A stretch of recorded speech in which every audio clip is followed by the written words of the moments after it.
नमस्कार माझ्या शेतकरी बंधूंनो, तुमचे सर्वांचे स्वागत आहे आपल्या या YouTube चॅनलमध्ये। पहिले तर शेतकरी मित्रांनो मला माफ करा, कारण मी एका महिन्यापासून व्हिडिओ टाकलेला नाही, कारण माझी तब्येत थोडी ठीक नव्हती। तर आज आपण या व्हिडिओमध्ये बघणार आहोत आज कापसाला काय भाव चालू आहे, कोणत्या बाजार समितीमध्ये कोणत्या बाजार समितीमध्ये कापसाला किती भाव मिळतोय, ही संपूर्ण माहिती आज आपण या व्हिडिओमध्ये जाणून घेणार आहोत। तरी हा व्हिडिओ शेतकरी मित्रांना शेवटपर्यंत नक्की बघा। चला तर मग व्हिडिओला सुरुवात करूया।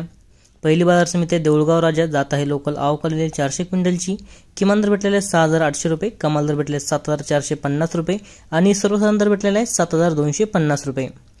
या पुढील बाजार समिती वरोरा जात आहे लोकल आवकालेले 868 क्विंटलची, किमान दर भेटलेले 5000 रुपये, कमाल दर भेटले 7350 रुपये आणि सर्वसाधारण दर भेटलेले 7000 रुपये। या पुढील बाजार समिती वरोरा खंबाडा जात आहे लोकल आवकालेले 139 क्विंटलची, किमान दर भेटले 7000 रुपये, कमाल दर भेटले 7250 रुपये आणि सर्वसाधारण दर भेटले 7100 रुपये। या पुढील बाजार समिती फुलंब्री जात आहे मध्यम स्टेपल आवकालेले 143 क्विंटलची, किमान दर भेटले 6900 रुपये, कमाल दर भेटले 6900 आणि सर्वसाधारण दर ही भेटलेले 6900 रुपये।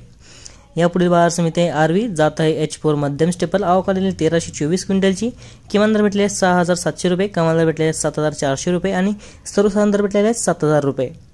या पुढील बाजार समिती आहे कमळेश्वर जात आहे हायब्रिड आवकालेले 562 क्विंटलची, किमान दर भेटले 6500 रुपये, कमाल दर भेटले 7200 रुपये आणि सर्वसाधारण दर भेटले 6800 रुपये। या पुढील बाजार समिती देऊळगाव राजा जात आहे लोकल आवकालेले 600 क्विंटलची, किमान दर भेटलेले 6900 रुपये, कमाल दर भेटलेले 7650 रुपये आणि सर्वसाधारण दर भेटलेले 7400 रुपये। या पुढील बाजार समिती वरोरा जात आहे लोकल आवकालेले 301 क्विंटलची, किमान दर भेटले 6500 रुपये, कमाल दर भेटले 7350 रुपये आणि सर्वसाधारण दर भेटलेले 7000 रुपये। तर हे होते शेतकरी मित्रांनो आजचे चालू कापूस बाजार भाव। तुम्हाला जर हा व्हिडिओ आवडला असेल तर व्हिडिओला लाईक करा, चॅनलला सबस्क्राइब करा आणि शेअर करायला विसरू नका।